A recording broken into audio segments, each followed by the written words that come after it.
Olá, amigo assinante, estamos iniciando nosso programa Grandes Negócios na TV. Hoje um convidado muito especial, André Ricardo Santos Prado. Ele é nascido em Aracaju, mas mudou para São Paulo com apenas 6 meses de idade. É formado em comunicação social, pós-graduado em marketing e MBA em gestão de varejo, com uma extensão nos Estados Unidos. É sócio da empresa Giva Gestão Empresarial. Tudo bem, André? Tudo bem, Marchiori. Prazer tê-lo com a gente aqui. Imagina, o prazer é todo meu. André, esse é um programa de histórias empreendedoras. A gente gosta de realmente buscar, desde o início de tudo, para criar esse estímulo ao empreendedorismo, as pessoas realmente se identificarem com as histórias e se sentirem estimuladas ao empreendedorismo. Vou contar um pouquinho da história da sua família. Você nasceu em Aracaju, morava lá com a sua família e resolveu ir para São Paulo? Na verdade, a minha mãe já tinha vindo para São Paulo, né? Na época, conheceu meu pai e ficou grávida e acabou não dando muito certo, né? Foi um período onde caiu no conto da história do homem que está se separando e acabou que foi um pouco enganada nesse sentido, sim, né? Sim. E aí quando ela se viu grávida, né, de mim, resolveu voltar para Aracaju e aí me teve em Aracaju e fiquei lá por 6 meses. Ela morava em né? São Paulo e foi para que você nascesse em Aracaju e depois resolveu mudar para São Paulo. Exatamente. Ela morava em Aracaju, veio para São Paulo na época para estudar, para né, com a história de melhorar de vida em São Paulo. Acabou que conheceu meu pai, ficou grávida e acabou voltando para Aracaju porque ela se sentiu mais segura lá, né, com os familiares. Perto da família. Exatamente. Tudo, né? E conta um pouquinho então da sua infância. Você veio bem novinho para São Paulo. Como é que foi essa vivência, as dificuldades superadas? Então, quando minha mãe decidiu voltar para São Paulo, né, é muito baseado naquele sonho que o nordestino sempre teve. Acho que hoje mudou um pouco isso, mas antigamente o nordestino tinha muito essa coisa de vir para São Paulo. As oportunidades eram maiores aqui do que lá, né? Exatamente.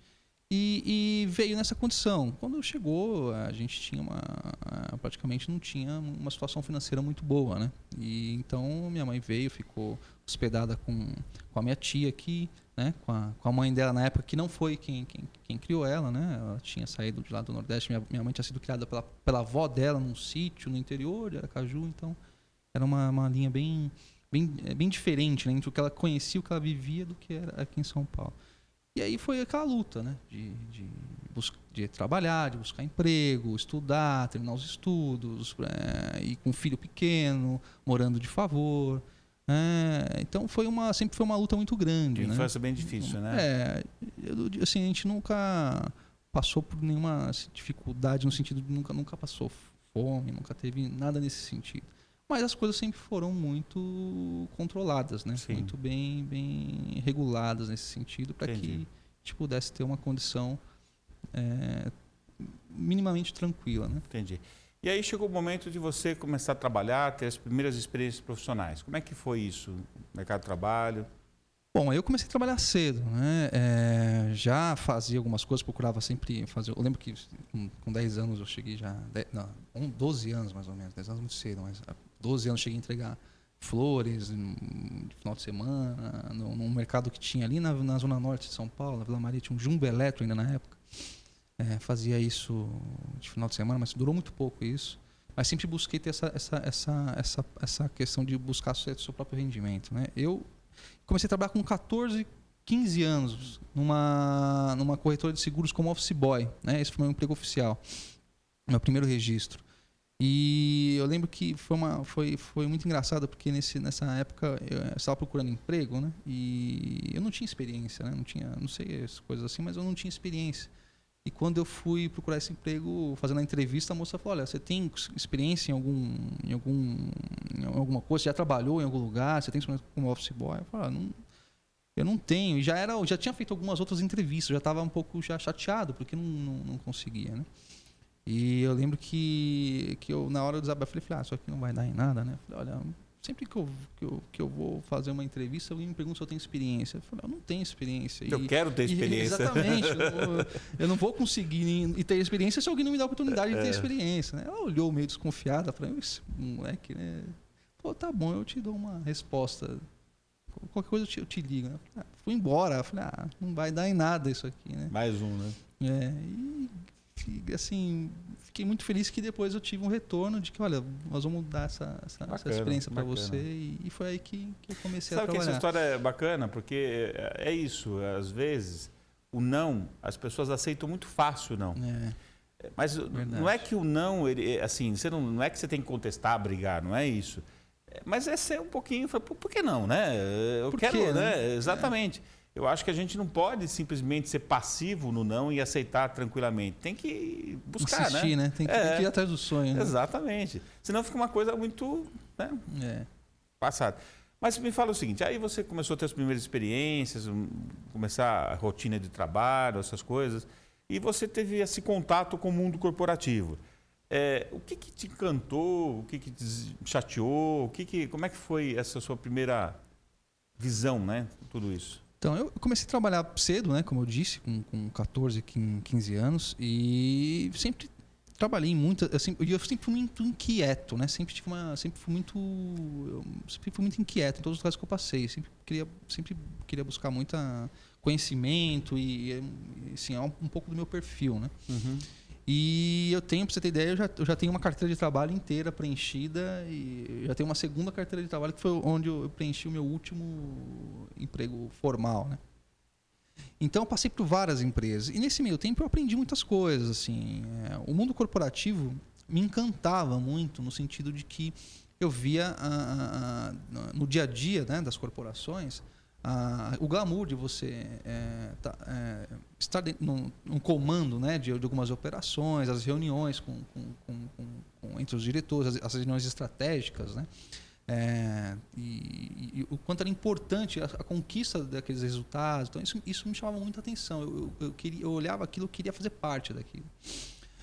Mas com o tempo também algumas coisas me chateavam, porque nem tudo é flores, né? A gente, no mundo corporativo, você tem todo esse vislumbre, né? Dentro desse contexto de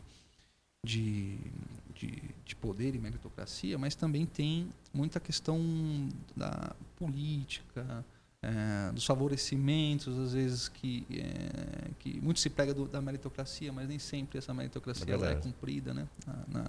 Na realidade, né? Então isso frustra, mas nunca assim. Você com o tempo aprende a conviver com isso, né? E você entende que aquilo faz parte do mundo corporativo. Então você vai se adequando, obviamente sem perder o seu alicerce, né? Você tem aquilo que você acredita, as coisas que você acredita, como que você tem como base, né? De inspiração. Então você vai mantendo aquilo e vai sabendo lidar com as diversidades da forma que você entende melhor, né? E depois tendo toda essa... Você ainda é jovem, mas você já, como começou muito cedo a trabalhar, já começou a ter realmente suas experiências formando o teu caráter, a tua personalidade, a tua parte profissional muito cedo. Mas parece que aconteceu algo na sua vida que realmente foi um divisor de águas, né? Que te estimulou, que deu uma outra visão da vida. O que foi? Voltando um pouco lá atrás, como eu vim de uma família bastante humilde, a gente foi crescendo, trabalhando, minha mãe também, muito batalhadora nesse sentido. Só que eu sempre senti falta de ter uma família completa, né? De ter um pai, de ter irmãos, a gente sempre foi muito sozinho nesse sentido, então a gente teve que lutar uma referência paterna, uma referência paterna, né? Então eu sentia falta no Natal, numas férias, jogar bola. Então eu sempre tive um sonho de que quando eu atingisse minha maturidade, que eu gostaria de construir minha família do jeito que eu gostaria de ter vivido. Né?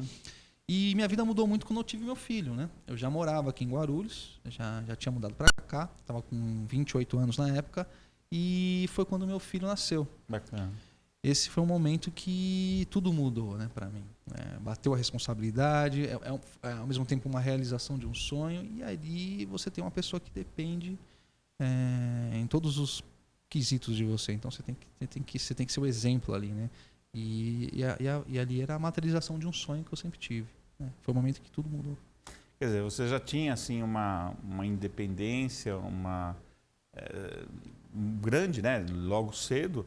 Mas aí era mais do que uma independência, né? Agora você tinha quem dependia de você. Exatamente, né? Exatamente. Então é uma relação que realmente bate firme, né? chama a responsabilidade, né? Você tem que agora não só sustentar a você e a sua esposa, mas você tem uma pessoa que depende 100% de você. Entendi. Então, você tem que pensar em tudo o que você vai fazer, como que você vai construir, né? Porque além de você ser exemplo para aquela pessoa, você tem que construir um legado, né? Você tem que deixar um legado para o seu filho. Entendi. Né? Esse é o meu E a Giva meu Gestão pensamento. Empresarial, como surgiu na tua vida? Cara, a Giva surgiu assim de uma forma assim, apareceu no momento certo, na hora certa. Eu já em toda essa experiência profissional que eu vim adquirindo esse tempo, a última empresa que eu estava trabalhando era uma grande corporação de software, né, em São Paulo, uma das líderes do mercado, e tinha um cargo de confiança lá, né, um cargo onde eu lidava com muitas um relacionamento com grandes corporações e só que eu tinha eu tinha esse sonho de um dia ter meu próprio negócio, né? Como eu te falei, eu sonhava que eu sempre tive um perfil muito empreendedor, muito inquieto, né? Eu tinha uma carreira que vinha sendo construída, que ia bem, né? Mas me incomodava a não poder ter 100% das decisões na minha mão. Então, você, quando está dentro de uma corporação, embora você tenha, às vezes, conseguido conquistar uma carreira crescente, você tem muitas limitações, né? E o empreendedorismo, para mim, era um caminho que eu poderia colocar as minhas inquietações para virarem realidade, né? Então, eu conheci uma pessoa lá, conheci um amigo, o Walter Sanches, que hoje é meu sócio, e a gente criou uma amizade muito grande e nós tínhamos uma sintonia muito grande com relação a esses objetivos, né? A esses sonhos. E uma feira de negócios, eu acabei conhecendo a Giva, a gente começou a ter um relacionamento, eu já tinha uma ideia de um dia abrir uma empresa focada para o mercado de pequenas e médias empresas, eu achava que esse era um nicho de mercado que era muito pouco explorado pelas grandes corporações nesse mercado de software, né? Até por conta da dificuldade que você é muito pulverizado, né? Sim, sim. Mas achava que ali estava um oceano azul. Sempre achei que ali é um caminho a ser perseguido, né? Nunca foi dada uma atenção muito grande por conta da dificuldade e por conta do recurso que ele traz é menor do que você atuar com médias e grandes empresas. E a Giva veio de encontro com essa expectativa, né? O trabalho que eles desenvolvem e hoje o modelo de negócio que eles têm é muito focado nesse pequeno e médio empresário, com uma solução para o desenvolvimento do pequeno e médio empresário através de soluções de software, né? E é um acompanhamento evolutivo do negócio do pequeno empresário, muito parecido com o que é feito em algumas entidades que trabalham no desenvolvimento das empresas, né? Das pequenas empresas. Então, veio muito de encontro com o que a gente queria. E a gente começou a aprofundar. De lá a gente veio falando, ficou praticamente 6 meses conversando até que chegou...